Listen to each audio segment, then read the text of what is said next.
અમેરિકાની economy recovery તરફ આગળ વધી રહી હોવાના સંકેત વચ્ચે હવે ફેડરલ રિઝર્વ સપ્ટેમ્બર મહિનામાં વ્યાજના દરમાં ઘટાડો કરશે તેવી આશા સેવાઈ રહી છે.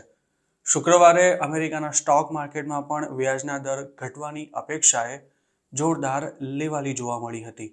આ ઉપરાંત કોર્પોરેટ અર્નિંગ્સના આંકડા પણ શાનદાર રહેતા સ્ટોક માર્કેટમાં પોઝિટિવ મૂડ જોવા મળ્યો હતો. અમેરિકામાં કોવિડ બાદ ઇન્ફ્લેશનમાં બેફામ વધારો થયો હતો, પરંતુ લેટેસ્ટ આંકડા અનુસાર તેમાં પણ હવે ધીમો ઘટાડો જોવા મળી રહ્યો છે.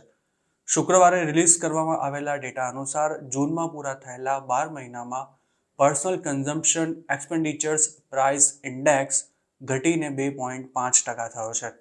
અમેરિકામાં હાલ વ્યાજના દર 23 વર્ષની સર્વોચ્ચ સપાટીએ હોવા છતાં પણ ઇકોનોમિક ડેટા સારી એવી રિકવરી દર્શાવી રહ્યા છે, અને તેમાંય ઇન્ફ્લેશનમાં ઘટાડો થતાં હવે દેશની મધ્યસ્થ બેંક મંદીનો ડર રાખ્યા વિના વ્યાજ દરમાં ઘટાડો કરી શકે છે.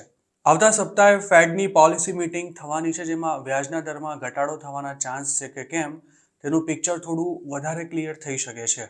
ચાલુ નાણાકીય વર્ષમાં ફેડે એક જ વાર રેટ કટનો સંકેત આપ્યો હતો, પરંતુ બજાર 3 વાર રેટ કટની આશા રાખીને બેઠું છે.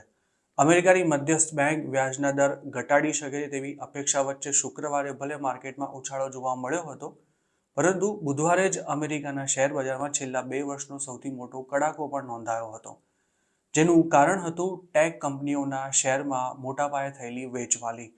અમેરિકાના સ્ટોક માર્કેટમાં 7 ટેકનોલોજી કંપનીઝનો પ્રચંડ દબદબો છે, અને માર્કેટના કુલ કેપિટલાઇઝેશનમાં તેમની 32% જેટલી વેલ્યુ છે.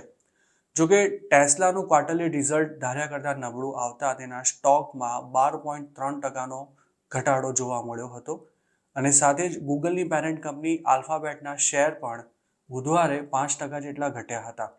અમેરિકામાં હાલ જાયન્ટ ટેક કંપનીઓના શેરના ભાવ ભલે ગબડી રહ્યા હોય, પરંતુ નાની કંપનીઓના સ્ટોકમાં શાનદાર રિકવરી જોવા મળી શકે છે.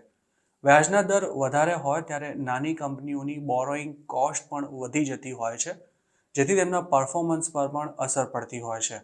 જોકે વ્યાજના દરમાં ઘટાડો થવાની મજબૂત શક્યતા હોય ત્યારે આ કંપનીઓના શેર્સમાં ઝડપી રિકવરી પણ જોવા મળતી હોય છે.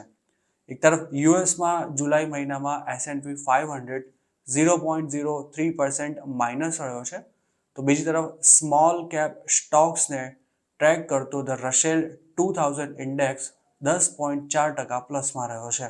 જૂન મહિનામાં યુએસમાં એનર્જી પ્રાઇસમાં મે મહિનાની સરખામણીએ 2.1%નો ઘટાડો થયો હતો, જેના લીધે ઇન્ફ્લેશનની અસર પણ ઓછી થઈ હતી. તો બીજી તરફ ગુડ્સ પ્રાઇસ 0.2% જેટલી ઘટી હતી, જ્યારે ફૂડ ઇન્ફ્લેશન 0.1% અને સર્વિસ ઇન્ફ્લેશનમાં માત્ર 0.2%નો ઘટાડો જોવા મળ્યો હતો.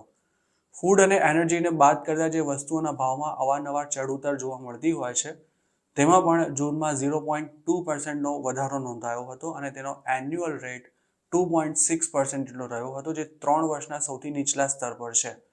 જૂન મહિનાના રિપોર્ટમાં એવી પણ માહિતી સામે આવી હતી કે અમેરિકન્સના સ્પેન્ડિંગમાં મેની સરખામણીએ 0.3%નો વધારો થયો હતો, અને લોકોએ સૌથી વધુ ખર્ચો સર્વિસીસ અને હાઉસિંગ ઉપરાંત ટ્રાવેલમાં કર્યો હતો, પરંતુ ઓટોમોબાઈલ અને રેસ્ટોરન્ટ તેમજ હોટેલ્સમાં થતો ખર્ચો ઘટ્યો હતો, તેમજ ફર્નિચર, ક્લોધિંગ, રિક્રેશનલ સર્વિસીસ તેમજ ટ્રાન્સપોર્ટેશન સર્વિસીસમાં લોકોએ સાવચેતીથી ખર્ચો કર્યો હતો.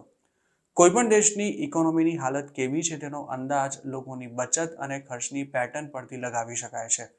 જો લોકોની આવક ઘટે તો તેમની ખર્ચ કરવાની ક્ષમતા પણ ઘટી જાય છે, અને તેના લીધે ઇકોનોમિક સાયકલ પણ ડિસ્ટર્બ થતી હોય છે. અમેરિકાએ કોરોના વખતે ઇકોનોમીમાં મોટા પાયે ડોલર્સ ડમ્પ કર્યા હતા, જેના કારણે કેશ ફ્લો પણ ખૂબ જ વધી ગયો હતો, પરંતુ તેની સામે ઇકોનોમિક એક્ટિવિટીઝ ન વધી હોવાથી ફુગાવો રોકેટ ગતિએ વધ્યો હતો. કેશના ફ્લોને ઓછો કરવા માટે અમેરિકાની મધ્યસ્થ બેંકે વ્યાજના દર વધારવાનું શરૂ કર્યું હતું, જેના કારણે હોમ લોન્સ સહિતની લગભગ દરેક પ્રકારની લોન્સ ખૂબ જ મોંઘી થઈ ગઈ હતી, અને ઇકોનોમી પર પણ તેની અસર દેખાઈ રહી હતી.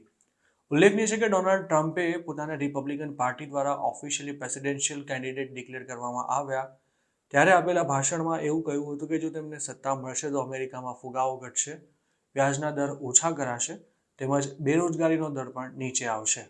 અમેરિકામાં ચૂંટણીના સમયમાં ઇલીગલ ઇમિગ્રેશન ઉપરાંત ઇકોનોમી પણ મોટો મુદ્દો છે. તેવામાં એ જોવું પણ રસપ્રદ બની રહેશે કે હાલ રિકવરી દર્શાવી રહેલી ઇકોનોમીનો લાભ ડેમોક્રેટિક પાર્ટીના પ્રેસિડેન્શિયલ કેન્ડિડેટ કમલા હારિસને મળે છે કે નહીં?